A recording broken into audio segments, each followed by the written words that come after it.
The wheels be chrome, spiffy, the Lord with me. My halo said goodbye and the floor hit me. Silver lining in a pine box, my granny filled the time slot. Don't grow up too soon, don't blow the candles out, don't let them cops get you. My granny almost sparrow, I can see the wings. The choir sings, and not a thing, la da da da da. Only he can save my soul, and I know the money don't really make me whole. The magazine covers drenched in gold, the dreams of granny and mansion and happy. The little things I need to save my soul. When the sun is going down, when the dark is out to stay, I picture your smile like it was yesterday. When the sun is going down, when the dark is out to stay, I picture your smile like it was yesterday.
Greetings all, I'm Shana Schlossberg, Director of Strategy and Operations at Women of Color in the Arts. Thank you for joining us here today. Welcome to We Got Us, Women of Color on the Solidarity Economy, produced by Women of Color in the Arts. Before we get started, a few housekeeping notes. For those of you joining us on Zoom, we ask that you please keep your mic muted and your video disabled. There will be opportunities during the open forum where we will invite you to bring your valued voice into the space. If you'd like to participate during our conversation, please utilize the raise hand feature inside of Zoom. For the best view of the speakers, click the up arrow next to the video, click video settings. Under meetings, click hide non-video participants.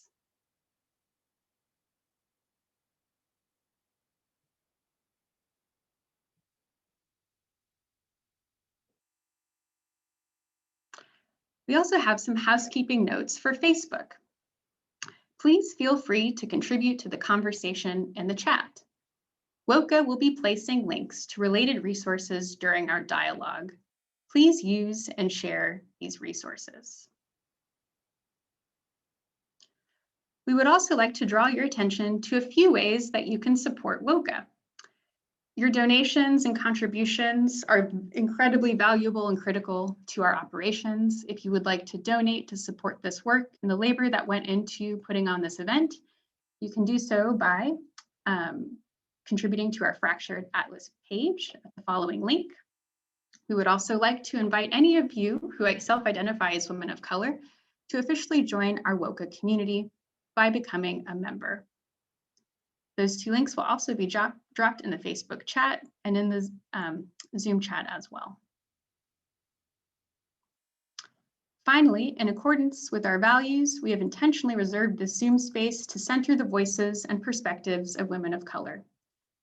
If you do not self-identify as a woman of color, we ask all supporters and accomplices to join us on Facebook Live for this conversation. You can see this on WOCA's Facebook page. Thank you again for your presence. And now I'm going to hand it off to Kaisha Johnson, Founding Director of WOCA.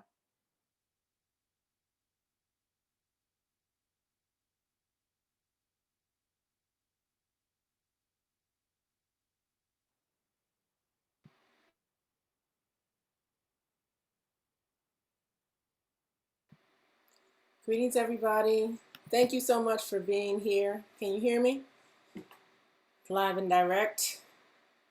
It's always crazy trying to go live on any social media platform, but I appreciate your patience. We are excited about this conversation today. It's such a privilege to be here today.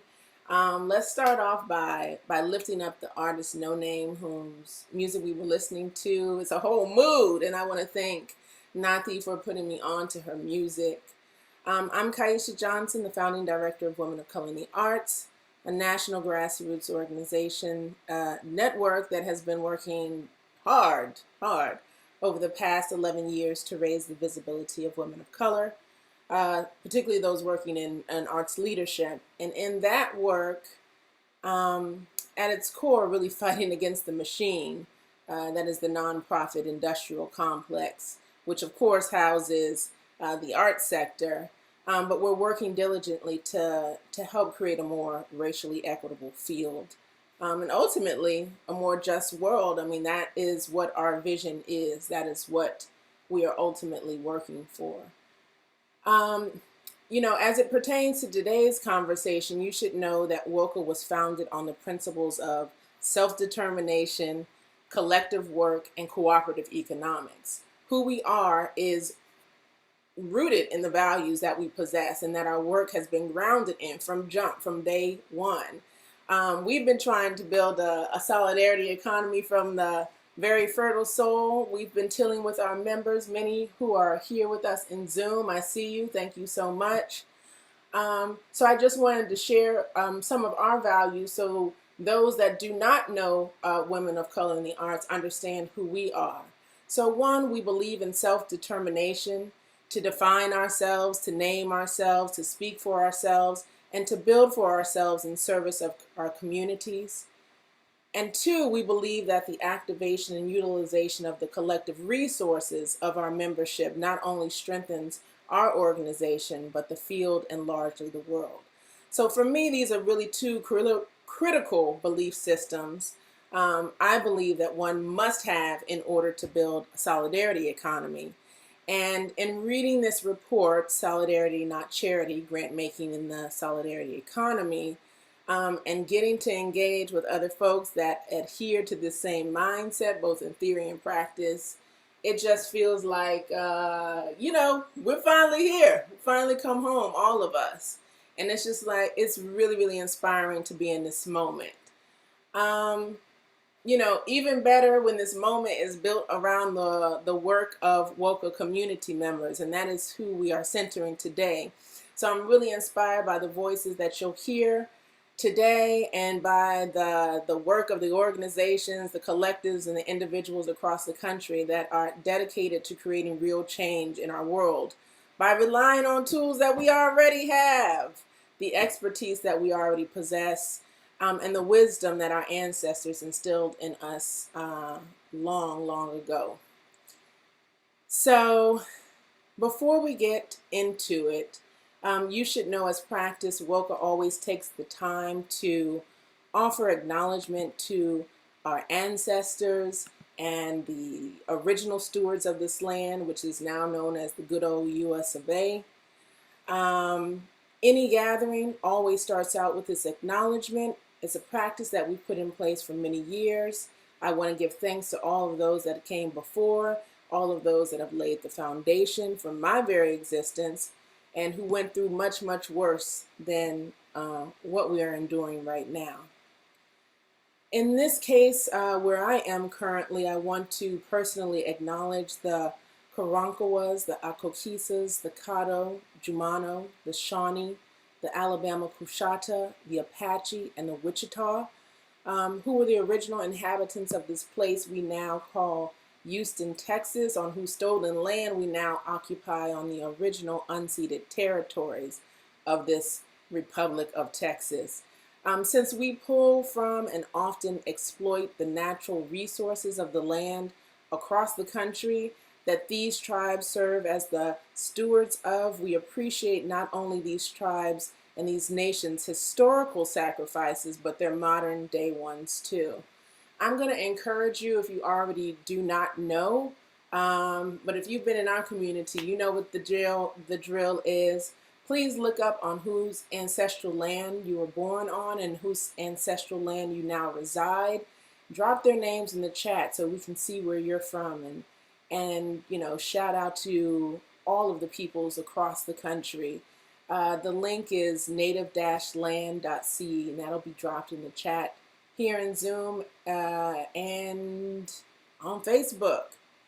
So in acknowledging stolen land, we would be woefully remiss if we did not also acknowledge stolen people, stolen Africans that were kidnapped from their homelands and brought here to work these stolen lands, those Africans who were taken from their homelands and enslaved in someone else's, those humans, my ancestors, perhaps some of yours, that were trafficked across an ocean and with their skill, their expertise, and unpaid labor, built a nation and its economy in what is now the United States of America.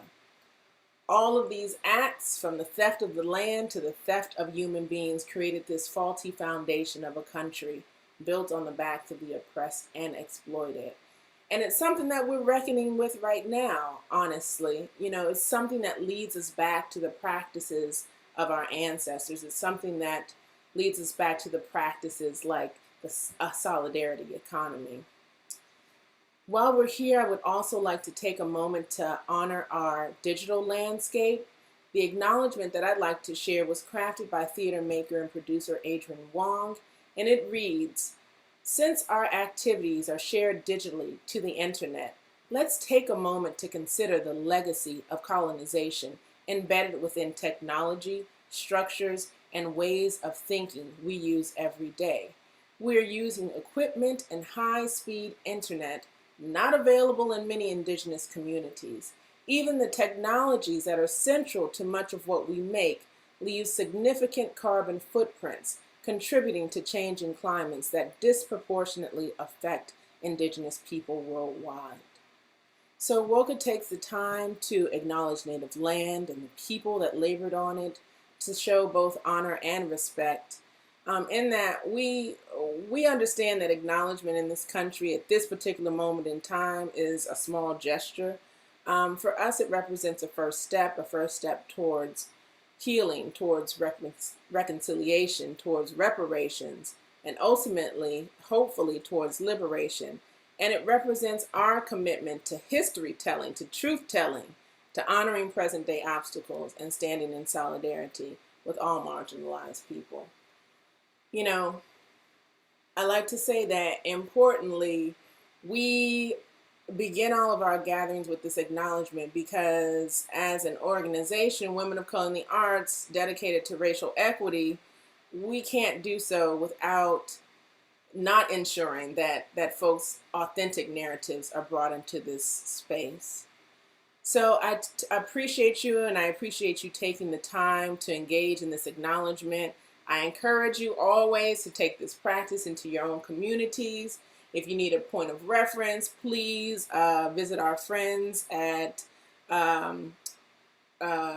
United States Department of Arts and Culture, who've developed this awesome toolkit and guide to honoring native land. And we'll drop that link in the chat as well. All right, let's go. I'm so pumped. I'm so amped for this conversation. I want to introduce our two featured guests today, you know, and ask them to come onto the screen, come onto the stage, shall I say. Nati Linares and Nadia Elokdah, please join us. Hello. Hey, how y'all doing? Good. So happy to be here today. Happy to be here. I'm happy to have you. I'm happy to have you here. Just so excited that we are in this space together, all of us.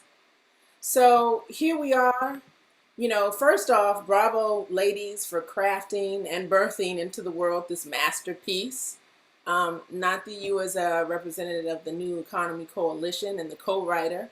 And we want to acknowledge, that you had a writing partner on this, correct? Yep. Yeah, that's right. The co-author is Caroline Willard, who's a self-described solidarity economy artist, educator, organizer as well. Beautiful. Also a mother. We're two mothers who birthed this report, and it did not, uh, it dawned on us in the process that we were two mothers with small babies writing this report to leave on with them. So there was dual nurturing that was taking place in the writing of this report. That's beautiful. Shout out to all the moms out there, especially all of the hardworking moms during this time of the pandemic. And Nadia, you as the co-commissioner of this work through the organization Grantmakers in the Arts, aka GIA. Yes, excited to be here. So glad to be able to have this conversation to, I think, reveal some of the process that went into all of this for GIA, for our board, for our organization and our membership. We're another membership organization and trying to speak to that group of folks, but also in working with Nati and Caroline, really tap into the incredible breadth of work that this report sits on the shoulders of in some ways, and hopes to build a future forward that grantmakers can get involved in a way that is not extractive or helicoptering. Non-extractive. That is the goal. Because we understand what it means to be in a world that constantly is extracting the knowledge, the talents, the gifts, the expertise, specifically of communities of color. And so we're engaged in this conversation in this moment as you both are deeply engaged WOCA members, and we value being a part of this community. And we wanted to talk about this work through the perspective of women of color. We were talking, we've had more than a few conversations about, this report, what a conversation could look like and an event for us could look like. And I initially thought that I only wanted to open it to WOCA members. But when I got deeper into the read, I understood that, we needed to broadcast this to a wider audience. And I knew we had to reach because while I learned a tremendous amount, many of the concepts that are presented here will be like preaching to the choir for some of us because our communities, specifically communities of color, have been engaged in this type of thinking and being and doing for some time, right? So one of the things, when I was reading the report, I had just listened to this podcast about writer Octavia Butler, and I immediately saw some parallels. And I hope that other people who are also reading it and inspired could be inspired in the same way that a lot of people have been inspired by the work of Octavia Butler, which basically centers around the fact that understanding the present, in order to understand the present, you need to open your eyes to the past. And, this is what was so amazing to me, highlighting the ongoing work in communities that has already been happening and helping others come on board, helping others see the light. Right, Nati? So, I wanted to jumpstart this conversation from a really fundamental place. I want you to tell us who you are. Tell us, what does solidarity mean to you, both personally and professionally, and particularly when working in community with others? Nati, do you want to start? Sure. Thank you. Thank you all. Thank you, Kaisha and the WOCA team and Nadia and everyone who showed up today. And yeah, my name is Nati. I work with the New Economy Coalition. I'm a proud, longtime WOCA member. I think 11 years. I can recall that I think I was in the first room at the first APAP gathering because before I even worked formally within solidarity economy organizing in the US, I worked in the music biz, in the live music biz, and I was searching for belonging. I was experiencing the extraction, working with artists of color, working in this kind of monopoly music business realm, and just kind of searching for support and community. And I remember Allison and Kaisha had put out the word about WOCA, and it felt like, this is what I needed. This is what we needed. And to me, just even thinking about this conversation today, I think when I think of solidarity, I think of just the founding and the continuation of WOCA, of just having a space to be ourselves, to gather, to learn, for there to be mentorship, for there to be this kind of exchange in a place where we can be ourselves, was so meaningful at the time. I believe I was in my early 20s at the time, and there was no space like that for us. And so for me, solidarity is practices like what WOCA is creating.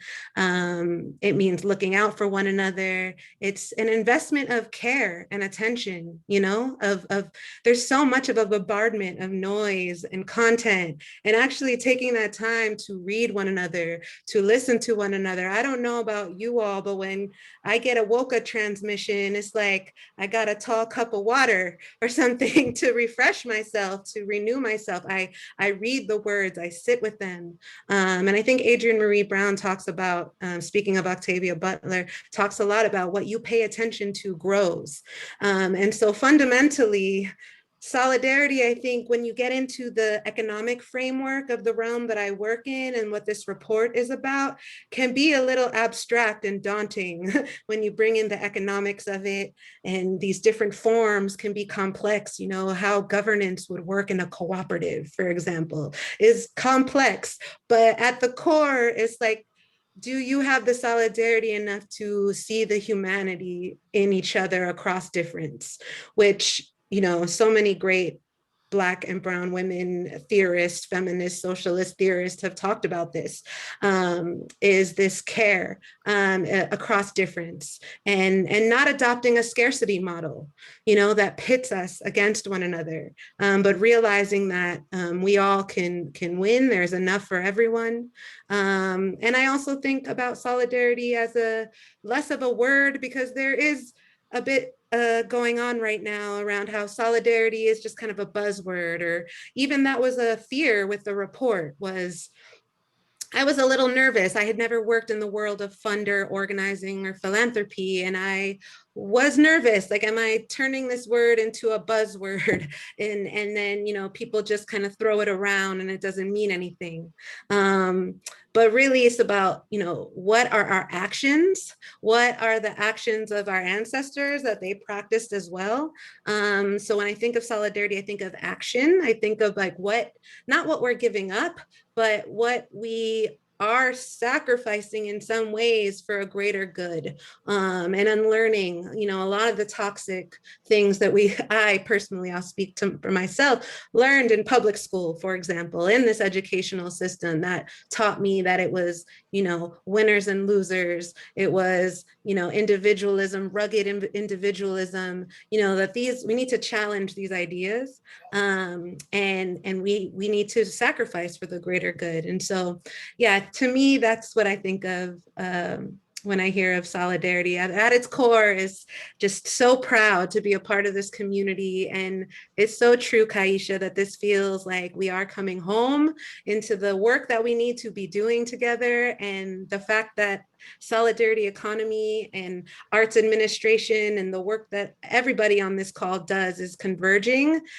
feels really like dreams are kind of coming true here for our children, so I just want to thank you all. Thank you. Nati, thank you so much for that. I really appreciate the framing you offer, and the coming home piece is really, I think, so special for this space. I'm Nadia Elokdah. I am with Grantmakers in the Arts. I'm much newer to WOCA than Nati, 4 years, give or take. But we've done a lot of collaboration through the GIA conference, which has been really incredible. And I'm excited that that space continues to flourish. I think that's part of what happens when we, to your point, Nati, when we act in solidarity. And I actually have a little note next to my desk that has that exact quote from Emergent Strategy and the many prolific things that has come out of the brilliant mind and soul of Adrienne Maree Brown. What you pay attention to grows. And I think that that's an incredibly important part of not only how I try to move through the world as an individual, but also how I try to participate in the shaping of Grantmakers in the Arts path forward in alignment with our commitment to racial equity and justice in all that we center. And that was why this was such an important piece of research, but sort of an activated piece of research that we needed to engage with. And so for me, I think I absolutely believe that solidarity is an action. I think it's a practice. I think it's something we cultivate each day. I have a very, or I don't know, I say this a lot and maybe it's not, I meet a lot of people who have very circuitous paths into their fields. But I come out of a background of architecture and planning and sort of looking at social and cultural policy as a way for how humans interact. And I always felt really limited in that space because, you know, you're sort of like puppet masters trying to design the way that the world works, completely devoid of how people have always lived, right? Like we know these things already, and there's wisdom that we can choose to inherit or not. And I was always really frustrated that this idea of the commons was so separate from how we organized our world, and very much, as you said, Nati, in favor of competitiveness and individualism and some kind of zero-sum reality that we can't escape from because that's the paradigm we choose to exist within. And that just feels so antithetical to the fact that we're all here. We can't just like ignore the fact that I'm alive and you're alive, and we have to acknowledge each other and respect each other because we're alive. Like we don't, that's it. That's the base of how I think about, you know, community is another one of those words. It's like, what does that even mean? I don't know. But I think that's it. We are here, and we have to find paths forward, and we can do that in a way that instills trust and reciprocity and commitment to visioning where we're going, carrying with us the wisdom of our ancestors, or not. And I don't know why we would choose the or not path. Like that to me just feels so wrong to like all the cells of my body. And so that's how I operate in this way. And I think that the beautiful thing about the Solidarity Not Charity report was the uplifting of all of these artists and cultural led practices that are doing just that. It's not a mystery. These aren't things that don't exist. There are people who are choosing that path every day, and we can learn from them. We can find out how to enter that space in a respectful way if we're not already in it. And we can figure out how to spread those ideas, just like the ideas of rugged individualism or colonization were also spread. Those are ideas that were spread. And yes, 100% Nazi unlearning that and imagining a new way, or imagining the old way anew, seems like the only real way forward for the world I want to occupy. Yeah, it's reimagining the old way, right? And not even old, because these practices are still in place. They just haven't received the visibility and the platform for visibility that they so desperately need. But Nadia, you're so right. Like, this isn't a zero-sum game. That is completely antithetical to who we are and how we have always existed. So I'm just ready. Like we were talking about, in a conversation offline, we were talking about when's the time, like what is it going to take? What's the tipping point? I got shout out to my boy Malcolm Gladwell here. But what is going to be the tipping point for us in the society? So we're gonna do an informal poll. I want to hear from the voices of all y'all who are participating in Zoom and are listening on Facebook. We want you to answer this prompt. When you think about solidarity, what one word comes to mind? What one word comes to mind? And then place that word in the chat. And we're going to generate a little word cloud to see what really pops up, what is resonating with folks, both listening to the conversation that we've already embarked on and just your personal beliefs and thoughts around the practice of solidarity.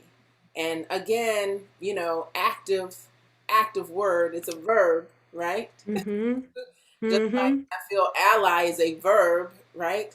Something that we're putting into practice, action oriented. So I'm seeing collaboration and accomplice is greater than ally. I'm seeing accountability, vision, intimacy, nice, reciprocity, investment, interdependence. Yep, keep them coming. Support. Folks chiming in on Facebook as well with some comments. Collective effort. Yep, I feel that. Victory. I got the VICTORY. Creativity, interconnectedness, trust. And there's one thing, I was having a conversation the other day. We were talking about someone's writing, I'm going to write empower. We were talking about power. And, my whole thing is like, there are a lot of forms in which power can exist, right? And solidarity is one of those forms of power. But in order to gain power, in order to relinquish power to others so that we have more distributed power, we don't need trust. We just need us, right? You don't have to trust that someone is going to do the right thing. You just have to allow them or make space for them to do the right thing. And that's what I think about when I think about sharing power and I think about solidarity, space making. So Shayna, where are we on the word cloud? Action, clarity, authenticity, wholeness. Kaisha, I just wanted to add something to what Nadia said about when she read the report and just uncovering all these histories of artists that had already been practicing a lot of this. And I think that this was kind of the vision with the report, was how to reboot a little bit some of that knowledge that has been lost and not taught to us, because it's really dangerous when you learn these histories.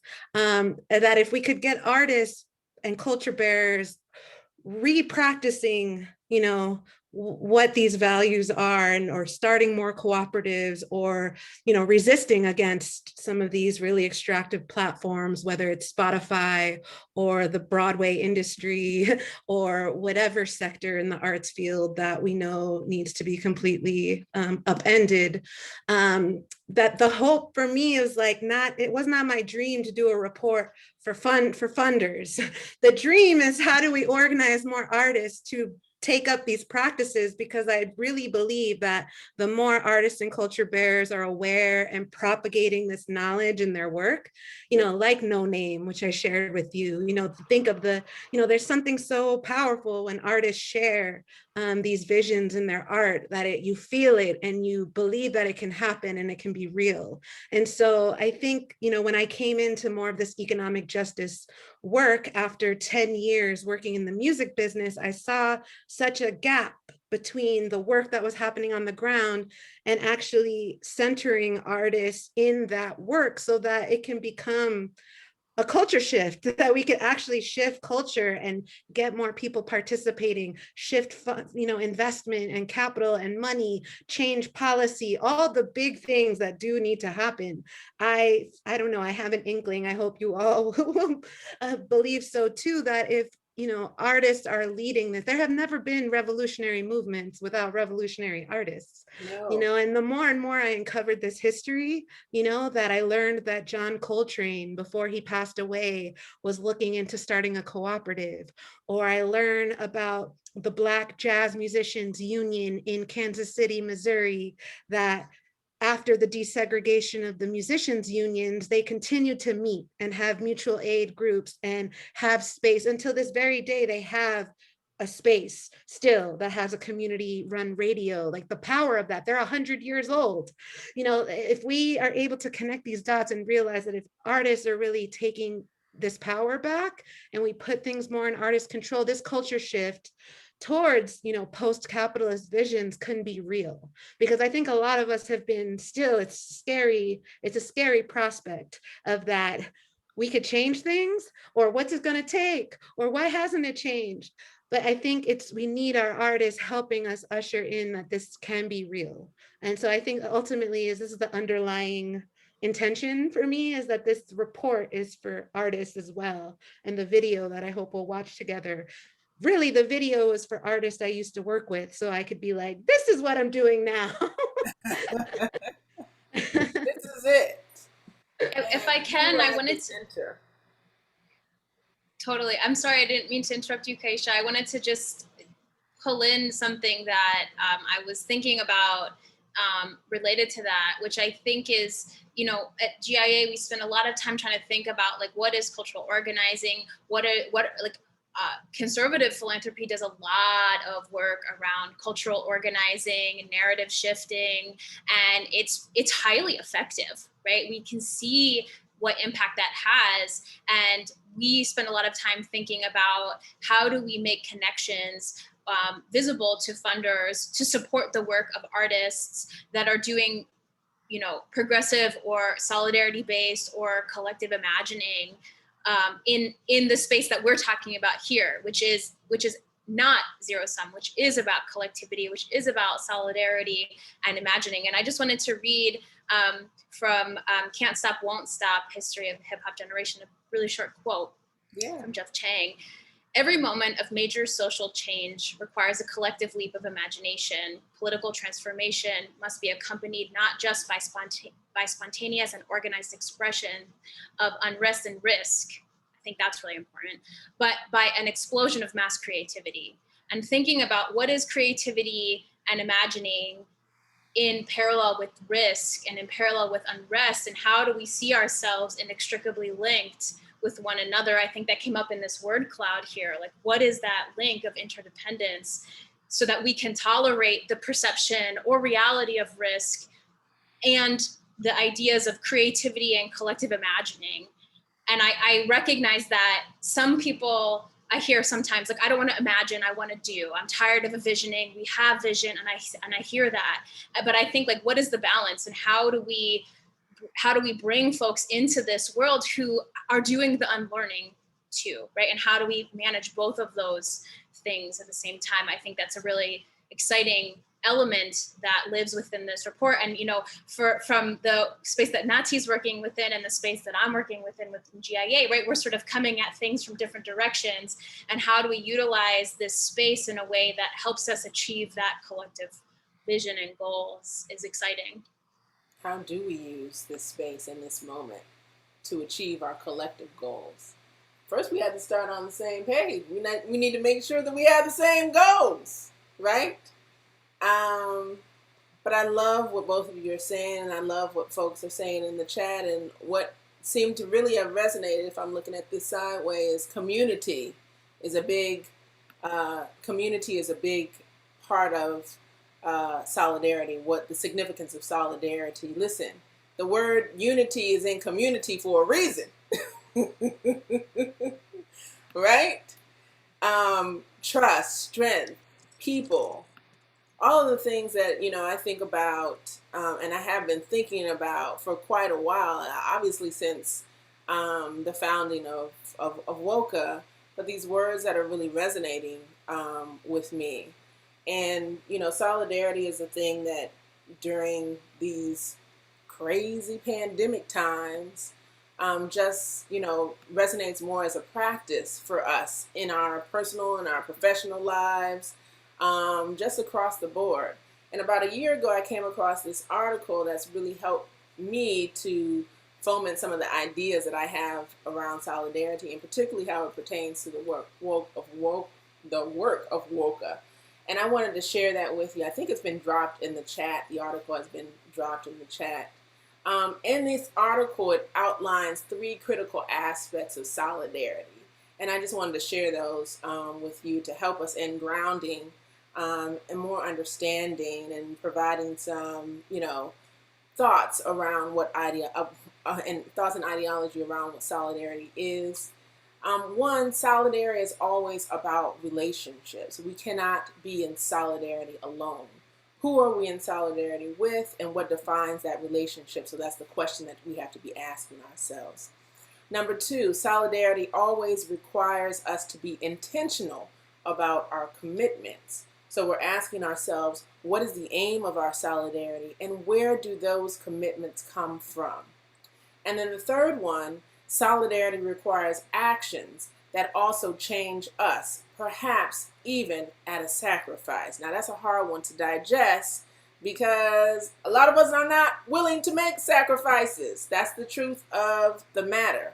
But the question that we should be asking ourselves are, what am I willing to do and give up in order to ensure the well-being of others, whether they like or unlike me? So for me, like those critical aspects have really been grounding me on thinking about, well, how do we continue to build, not just through the work of this particular report, which is amazing, around solidarity economy, but the work that we're just doing out here in the world.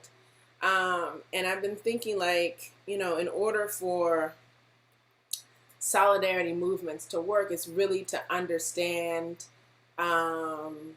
history. You know, Nati, you talked about that, how you uncovered all of this history of artists that were building their own, you know, creating their own co-ops. John Coltrane, who was on the brink of starting something amazing before he passed away. The musicians that are in Kansas City. You know, it's really important for us to understand history and resist the depiction of heroic individuals that create that change. And I'm not saying that to undermine any one person's extraordinary leadership or their contributions or sacrifices for a movement. It's just to say that it takes collective work to build movements. And so people have to recognize that their agency is a part of a larger community and a part of a larger body of work. And I hope that's what we're getting to here. You know, we just have to remind ourselves that, again, solidarity, active word, is an action word, it's a verb. We can't all be the leaders, but we can all be active participants in it. So I think this is a good time to set up that video. Nati, as Shayna's bringing it to the screen, you want to set it up and tell us what we're about to see? Sure. How it came Sure. about? As I kind of alluded to earlier, Caroline and I, even the way we went about doing this report was not very traditional in the way that research is often generated by an individual with their name on it. It's like we've been very collaborative from the beginning, that this was a synthesis of a lot of different legacies and knowledges and practices that people were doing. And so you know, so we were a little untraditional with it. Like we have a website, art.coop, where there's a directory. So if anybody on the call is aware of a really incredible, you know, quilting bee cooperative in Georgia, let's say, you can go and upload that into a directory that we're hoping to, you know, map out in the future. You know, even having a website was kind of, we're trying to, you know, be able to disperse this knowledge beyond the funder community. And part of that was, let's make a video that we could literally share with our peers, and use the resources that GIA provided to have a piece of content that we can disperse to say, this is what we mean when we talk about a solidarity economy, and why you as an artist need a solidarity economy, and the solidarity economy needs you as well. So this video is our attempt to just boil down 120 something pages into 4 minutes. And it was designed by a co-op. We worked with a group called Story 2. One of the principles of cooperation in the worker co-op world is that co-ops support one another. So as much as we could, we tried to, practice that. So that's what this report is by. It's voiced by an incredible queer theater artist named Reg Flowers in Detroit, who actually used to develop immigrant co-ops in New York and has produced some incredible works that deal. Reg is one of these artists, and Caroline, who I feel like they learned the history and are in the unlearning and really passionate about the legacies of Black and Brown folks building, these movements, and then go and create works around it. So Reg did a theater production called Black Conference, which was based off of Dr. Jessica Gordon Nemhard's book, Collective Courage, which I highly recommend if you're interested in this. It's a history of African-American cooperative thought in this country. And, so here's a great tangible example of an artist that takes this material and turned it into an immersive play. It took place about 3 years ago in Brooklyn. So incredible. That kind of was like, if only we had more of these plays, more of these songs, more of these spaces, this will start to move a little quicker. So Reg is the incredible lush voice that you'll hear on the video.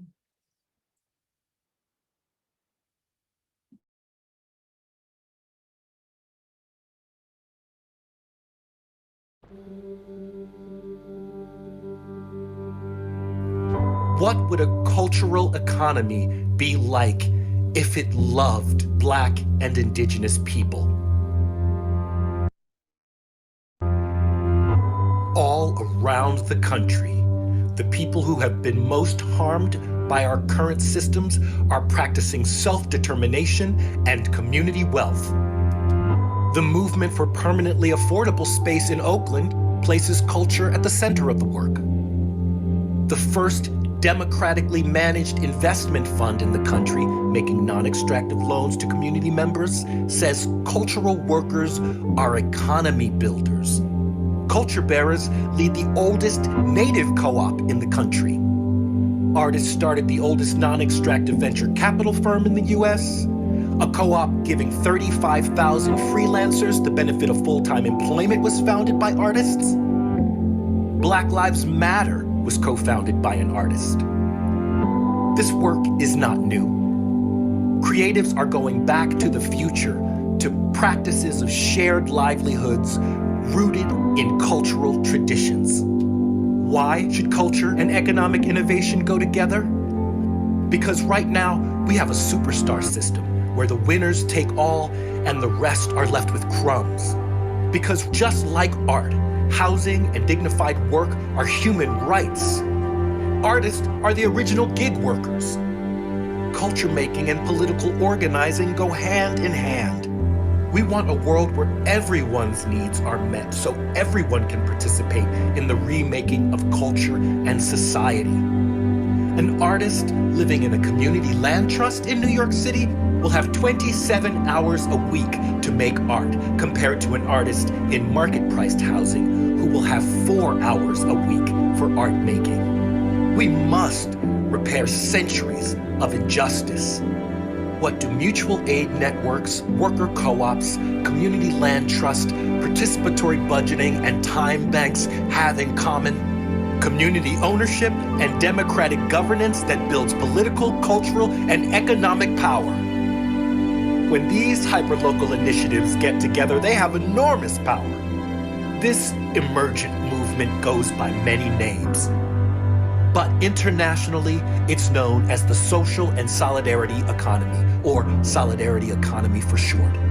It provides resilience against crisis and has lasting impact when supported as a holistic system. To support this work, you can educate yourself, join existing organizing work, and advocate for economic justice. Organize a book club in your community. Read the book Collective Courage. Study toward action. Find your local credit union, work co-op, or time bank and join it. Make media about this work, songs, posters, memes, and stories. Make gifts and loans of time, art, and money to seed these groups. Follow the lead of grassroots organizers and commit to long-term support. Advocate for legal and fiscal policies that enable the solidarity economy to thrive. The people who have been most harmed are creating community-controlled, hyper-local economies that are resilient amidst crisis. The systems that artists want are not only possible, they already exist and can be strengthened and cultivated with intention. Learn more. art.coop.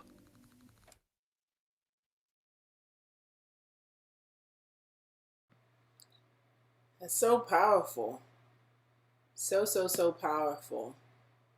You know, I want to take this moment to engage our participants, particularly here in Zoom. What is this, listening to this video, what does it evoke for you? And then Nani came up with a question, that speaks to the content of this. When have you worked with others to get the things that you need? And so we just want to hear from you. If you want to answer this question, if you have the raise hand feature, we'll bring you off of video and unmute you. What does this video evoke for you? I mean, it's just the first time I listened to it in that voice. Nadia, you're right. His voice is amazing. It's just so powerful to think about who we are, what we've created, and what we can continue to build on. So what does this evoke for you? And tell us when you have, worked with others to get the things that you need, because that's essentially what solidarity economy at its core is about.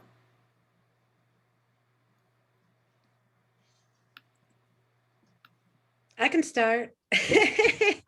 When I used to work with artists on the road who were not, supported by major labels or the kind of mainstream infrastructure of the music distribution platforms, we would use Craigslist sometimes to get rides in between cities. And, that in all of my education, you're like, say no to strangers. Are you crazy? That's terrible. Like, what are you thinking? Going, taking a car with strangers. But I took safety precautions. I'd bring people with me to make sure the person, but I just love this example that I tell folks, especially musicians, like, we know how to practice this. We know how to sleep on each other's couches when we go to a new city.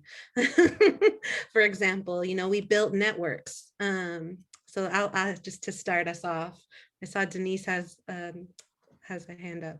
Yeah, Denise, join us, please. Unmute. I'm messing around here like, okay, yes. So, I work for the City of Oakland Cultural Funding Program in Oakland, California. And though we have a strong arts and social justice community and culture, we're still fighting for basic things in the arts community. And since the city administration, I'm saying this all on Zoom and everything, they never listen to the staff. All our reports and things like that mean absolutely nothing.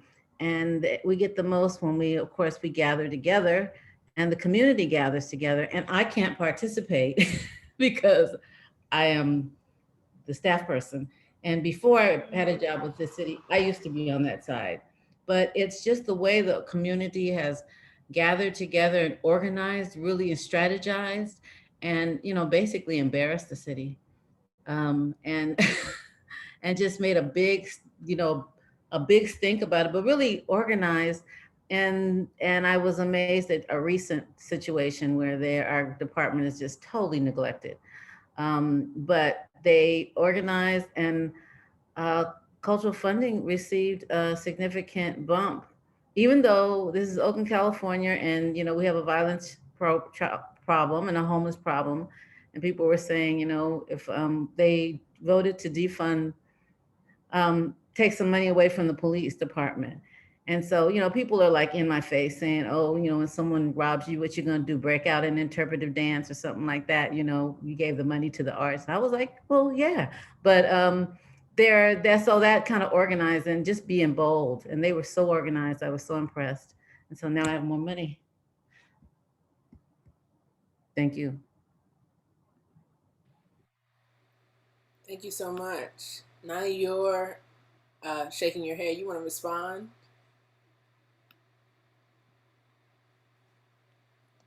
You're muted. Unmute.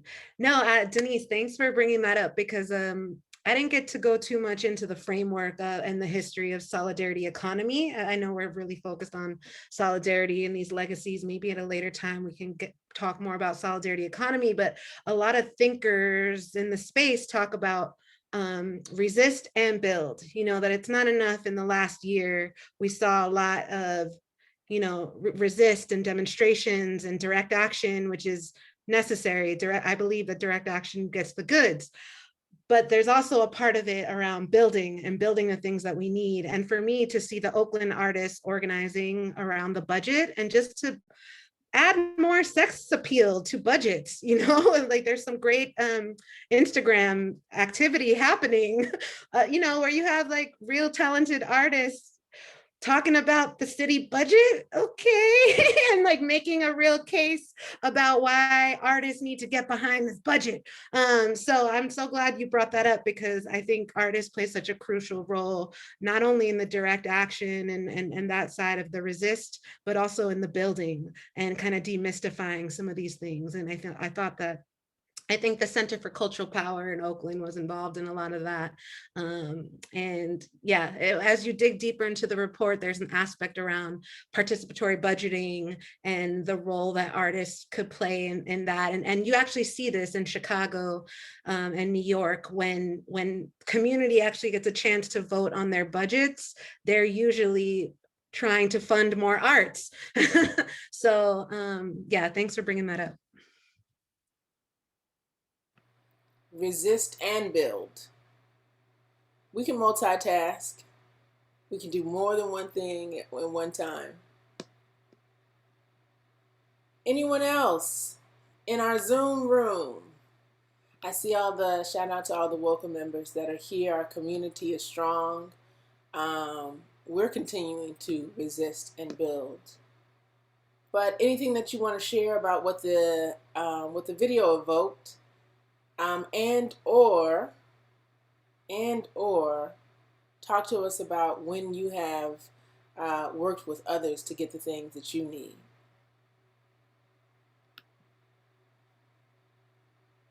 Nadia, you want to share?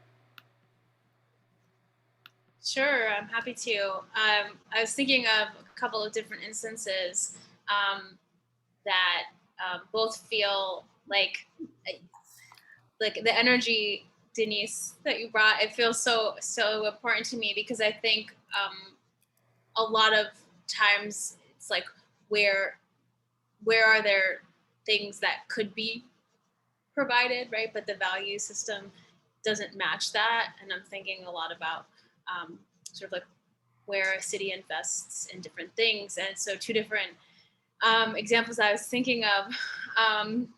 One, I used to do a lot of work with streetcar food vendors, artist stands, food and selling products.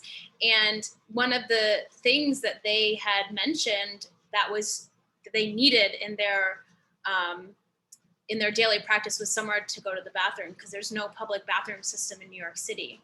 And it was incredible that in gathering folks together, one of the vendors, tablers, was like, oh, well, I have a relationship with some of the storefronts that are near me, and we've like worked out a system where, you know, they recognize me as another local you know, community member who's trying to like build in this community. And so, you know, we've come to find ways to trust each other in this, like we assume the best of each other, and I use their bathroom. And then, you know, we have like, if they send customers, we find different ways of like, you know, participating in sort of like, you know, it's sort of their own economy kind of developed out of that time. And the rest of the vendors who were a part of this, you know, convening workshop were like, yeah, that's such a obvious solution, because the infrastructure isn't being provided, and we're not at a place yet in terms of our capacity to organize around that. So how do we sort of build for the immediate need, and then move toward other things? And I thought that was such a really positive and concrete outcome of that kind of gathering, where, you know, how do you rely on each other and think about interdependence as the way to move, when, you know, these artists and chefs and cooks don't have this you know, kind of infrastructure provided to them. And then the other one I was thinking about, which is definitely more in the realm of safety, but, you know, I think there's been a lot of violence against Black and Indigenous and Asian individuals. And, you know, just putting together and circulating, there was a Google Doc that was circulating in my neighborhood. Are you willing to, you know, walk with somebody if they need to go somewhere? Are you willing to go grocery shopping for them if they're feeling unsafe? Will you join somebody on a commute if you're going in the same direction on the subway or things of that nature?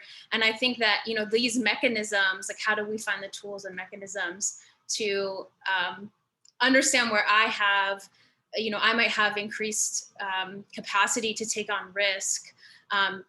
That's making me think about my funders.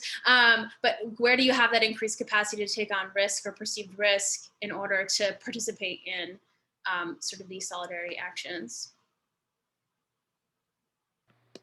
Yeah, I'm curious.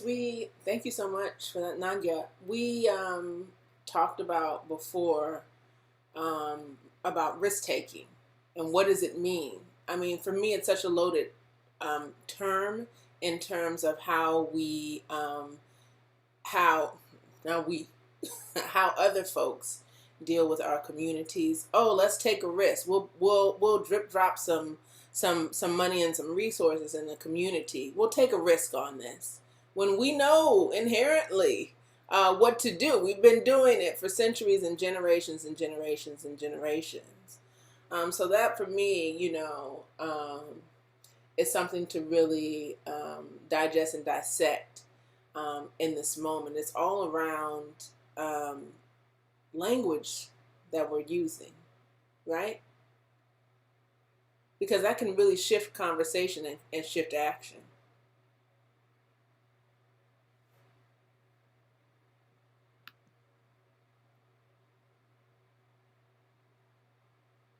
So in the chat, let me see. Thank you for putting in the resources. Miko Lee says at Teaching Artists Guild, we are building a new model that has participatory paid committee leadership. Brilliant. The Solidarity Co-op site has been really inspirational. Thank you. Thank you, Miko. We appreciate you. And I hope that, you know, there are many, many models that are shared in this report. And I hope that y'all have the opportunity to dig deeper and do further research. I love, Nati, how you and Caroline outlined, you know, obviously you had much help in identifying different organizations, communities, and collectives across the country that are just doing this work. What I'm really interested in knowing, though, is, you know, what really resonated with you as a woman of color. What kind of things did you see that was striking to you in this research? And did you encounter other women of color that were leading this work?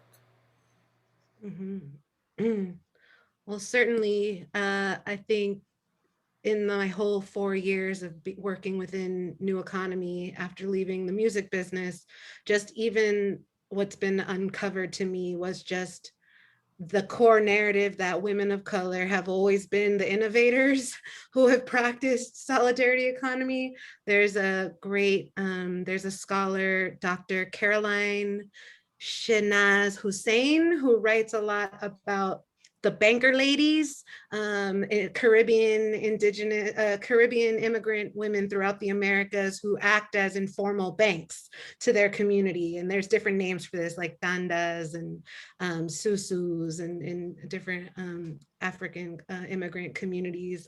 And she makes it so plain in her presentations, which I can share with you all. I think she has a new book coming out called Black Social Economy in the Americas.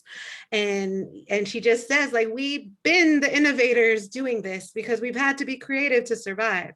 And it's that you know, there've been just so many teachers like Dr. Caroline, or, you know, I was going to name a bunch of different teachers. I didn't just come out here 4 years later and like know all this stuff. It's been women of color who have held my hand, who have taught me, who work at networks, who are doing this work, who turn us on to these legacies. So I think that just the care with which other women of color in this work have taken to be teachers, to help those of us that are still unlearning and relearning, to gently bring us on, like, you know, it's okay if you don't know this history, but you're gonna learn today type of things. And I think another thing I learned was how many hidden artists there were. Like folks that like during the day are organizers and are like developing co-ops or doing farm agricultural cooperatives, and at night, you know, are herbalists, are story holders, are the fire keepers, are, you know, we don't always bring those like artists and culture bearer hats to our organizing work. So I think that's something that we uncovered. And we had the great fortune of interviewing Dr. Jessica Gordon Nemhard, who I mentioned earlier, and she just blew our minds. I mean, first of all, you read the book, but you learn about the legacies in the early 20th century, like the freedom quilting bee, which was started by the daughters of sharecroppers in the South, and it became this wildly successful cooperative business that then spun off into like after school programs for the children of the women. And, you know, just that's just one example. So I think that was really was hit home for me, was that we have always innovated at this. We may not have had the framework or the kind of language, but that this is what we do. And obviously, you know, I think of WOCA in that tradition as well. And I mean, as far as like working style and ethics, I don't know if you asked me that, but I was mulling over your question of like women in this work. I think just the culture of care that we practice with one another, and the less of an emphasis on ego, and like I said earlier, just so many teachers, gentle teachers, not, you know-it-all teachers. Is, yeah, as a woman of color, I've really appreciated that that practice. Community of care, a consciousness of care, that I think that I'll say it, you know, loud, women of color, as I self-identify as a Black woman first, a woman of color in my movement towards solidarity. We know how to take care of things, and you talked about us, you know, innovating. We've always been innovating and teaching along the way. And I appreciate you saying that, and I really appreciate that's one of the things that I got out of the report. You know, we've been doing this work for so long, and there's been different ways of explaining what it is or saying what it is. You talked about susus. All of our communities have different ways of engaging, right? And different language of using to explain what they are doing, or not explain it at all. It's just what it is. This is the way it is. And, for me, as someone that from a young age was really imbued with these concepts, my family celebrated Kwanzaa from a very, very early age. Kwanzaa, which is a holiday that's meant to empower Black people in America by leaning on wisdom and cultural traditions of people of African descent on the African continent. So I was taught and understood very early on this concept of solidarity economy, even though it wasn't called that. But it comes from this practice of what we call ujama, which is a Swahili word that means cooperative economics. We pool the resources of our community in order to build for our community. It's so simple, and it shows up in a myriad of ways across communities, across cultures, across racial lines. But you take that word in any language and you place it inside of Black and indigenous community, the concept remains the same. The concept remains the same. And so I think that's what I'm hoping that folks can get out of this. And now you say, you're going to learn here today. Yeah, okay. We're learning. I wanted to lift up Sage, who I would love to connect with you, Sage, one day. I know we're all in the WOCA community and we haven't connected, but Sage brought in Alandria Williams, who's definitely a teacher, solidarity economy leader, thinker, organizer out of the Highlander Center and many other different spaces, and definitely was a teacher and was gentle with me as I was asking many dumb questions in the beginning. And so thank you, Sage, for bringing in Alandria's name. Was definitely a woman of color in deep solidarity who passed away last year and left so much to many other women of color who are working to build solidarity economy. Thank you for lifting her up, Sage. Thanks so much. So in this talk, Nadia, we when you and Nati and I were talking, and we had a lot of ideas flowing from this report, and we did agree that this would cause for much more conversation, perhaps an ongoing conversation that should and can happen from this point. But one of the things that I just wanted to touch on, because you spoke of it earlier, about individualism. And it's like, my biggest question remains is, I know inherently what I have to do and what my community has to do, but how can we build, and it's probably a question on the minds of folks, how can we build a movement of solidarity based on a current society that generally values and perpetuates individualism and egocentricity? It's hard out here in these streets. Yeah, I'll echo that. And I think that there's the practice and leadership that's being called into this space is a place to start. If it's not familiar to you, or if it's not a part of the everyday, I think, some of my first entry points into the solidarity economy as a frame, before I knew that's what it was, were community land trusts. I'm slightly obsessed with the idea of land ownership, and I don't know, somehow we moved into the world that individuals own land, and that there's privacy and that's mine and it's not yours, and it's such a fascinating, I can't quite pinpoint in the history where that happened and became normalized, right? But at some point, these concepts become normalized and taught as fact, and history is constantly erased or obscured, or just lies are told, right? To promote certain ideas. And that to community gardens, to farm shares, right? All of these ideas. No one was this is how one might engage in the solidarity economy, that there are different values potentially embedded within these ways of working and living together. And even, I come from a Muslim background, and like we always had growing up this idea that, banking in, the Western industrialized world is with this interest, and it's really predatory, and that's so wrong. Like the idea that if you have the ability, and I wanted to say this before, but I was having a mic issue, like the idea of risk, I think can be reimagined in a different way. And it's not, I don't think that it's risky I agree with your frame, Kaisha, that it's often presented that way, like, oh, we're taking a risk by investing in this community, whatever. No, not that. The idea that like I have the tolerance to take on precarity myself for someone who maybe doesn't have that tolerance within the current paradigm, within the current system.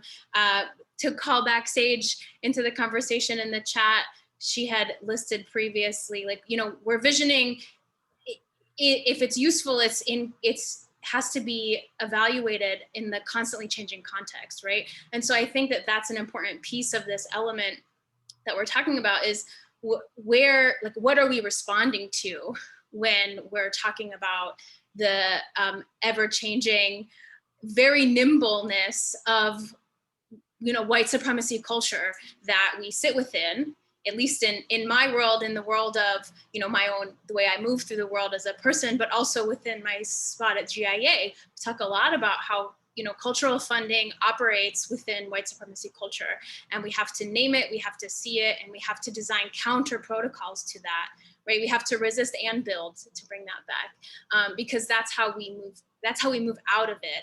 And I think to the sort of root of your question, I think it's calling in the right, or the wisdom and the practices that move us iteratively closer and closer to the thing that we're talking about. I think it requires experimentation. I think it requires, some of the words that were listed when we were typing in, like, what do you think about solidarity, like accountability and trust and codependence and interdependence, and all of those things. How do you begin to expect somebody to practice them if they've never even heard them, right? And so I think it's lifting that up. It's calling in. I loved, Nati, how you said sort of like being gentle with learning and unlearning, because I do think that kind of energy is a really important part of how we do this. Like we'll never have a just world that functions in a solidarity frame if we're not practicing that along the way, right? Like you can't find a world that works like that if you're not trying to build it in that way at the same time. And so I think that it's about practice. It's like building a ritual almost in how we interact with each other every day. And you just have to start. I know that like sounds not useful. I don't know. I struggle with that one. But I think it's like that's something we just commit to doing. We're just gonna be around those people, and we're gonna share these ideas, and we're not gonna be afraid to name that that's what's going on, and figure out where we have the ability to share in vulnerability and precarity, so that we build the vision. If I could say quickly to that question, that I think oftentimes it can feel like the individualism and the egocentricity can feel like it is winning.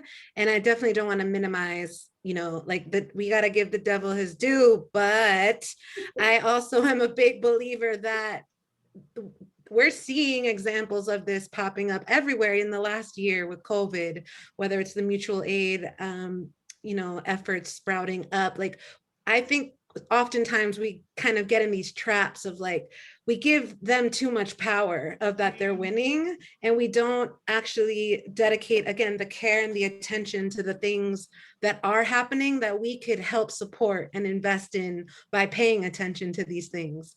For example, there is a whole slew related to our work as arts administrators of artist-led resist movements right now, artists that are fighting against Spotify, songwriters that are acting in collective action together to say no to the practice of, publishing getting stolen, for example. There's museum workers that are pushing up against, for example, the Museum of Modern Art. The Strike MoMA manifesto is incredible. If you haven't read it yet, strikemoma.org. So I think sometimes maybe I'm just an eternal optimist sometimes. And there are days when I feel that it's a lot to overcome, but then I look at Buffalo, New York, that just elected a socialist mayor, a Black woman, India Walton, who is a leader within solidarity economy movements in Buffalo. And like, we could spend all that time thinking how terrible everything is, which I get those days too. And we could look to India and be like, okay, all right, how can I support and protect India? And we make sure and ensure that we get mayors like her all over the country. So I think that's why the theme of the report, the art.coop report, is the seeds. You see a lot of the seeds in the report is like, yes, there's a lot of racial capitalist weeds everywhere, but I think, we have to focus on the seeds. Seeds have been planted, soil has been tilled. We're right for the making, right? Wow. It's unfortunate that we are at our time. We are past our time. There's so much wisdom in this room. There's so much wisdom between the two of you. I'm just really excited about the possibilities here. Really excited about the possibilities of our learning and our growth in this process. Care and attention. Care and attention. That is what we are going to develop. And yes, I say we need to have another one of these as well to further unpack all the things, right? Yeah, we didn't even dive into all the examples so in the necessary. We didn't, but I do want to end. And Nati, both of you already picked up on some of this. Just like, what do we do now? What's some tangible takeaways? And folks have been dropping things into the chat as resources, and we appreciate you. Thank you so much for sharing in our collective growth.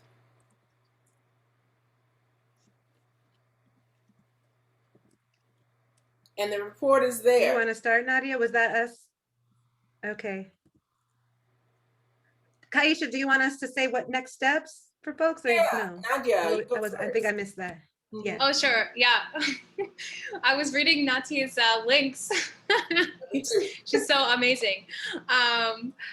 No, I think I'll just name again. I think that resharing of the Solidarity Not Charity report is in the chat, and I'm sure on Facebook Live too.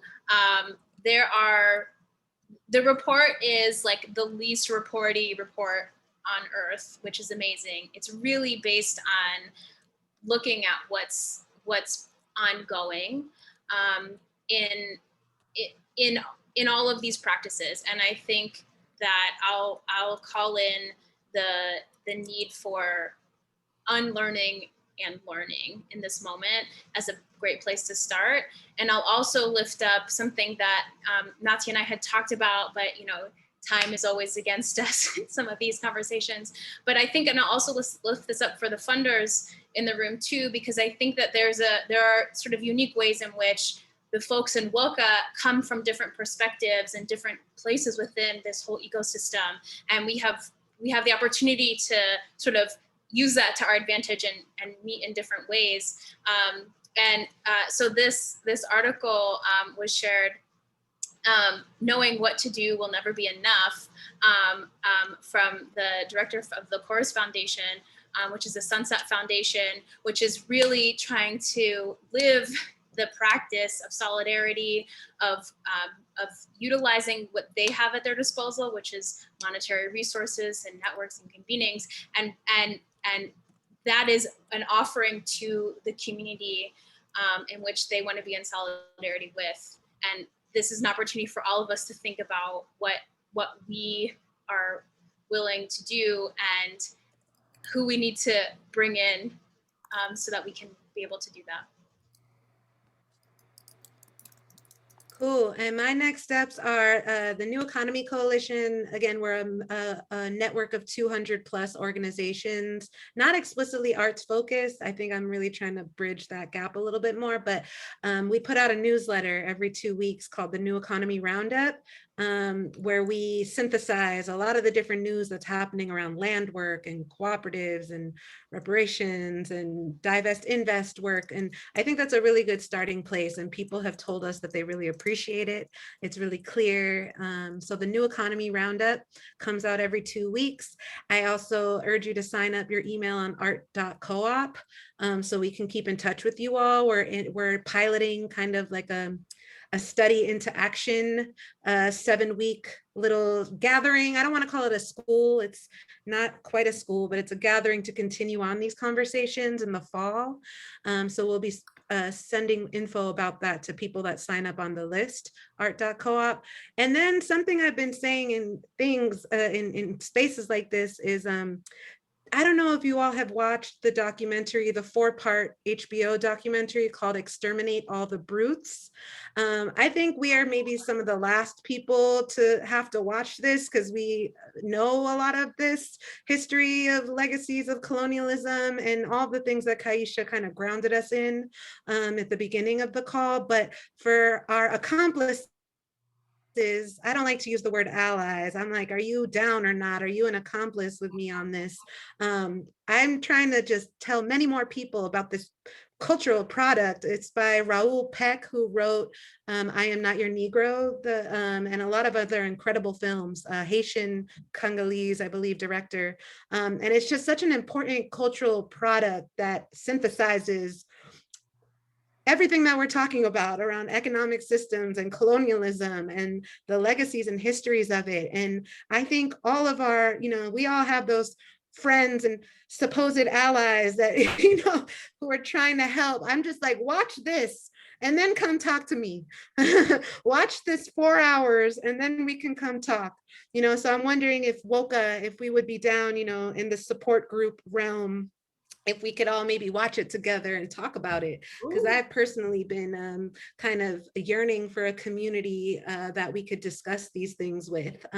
So sign up for the New Economy newsletter, art.coop, and watch Exterminate All the Brutes. Or, if you feel that you know this history deeply, I learned a lot of things from watching it. Just to share that with people that are asking you how they can help, is that we need to come to this foundational understanding of what happened, which is the thesis of the movie. So that's it. That's beautiful. Thank you, ladies, both. I'm a lover of history. History for me is everything, because we must look to the past in order to understand not just the present but the future. And so I think about history when I think about how do we move into action, the question that is really posed. The lingering question that's posed. You guys gave some awesome resources. Folks are putting resources in the chat. Thank you so much for that.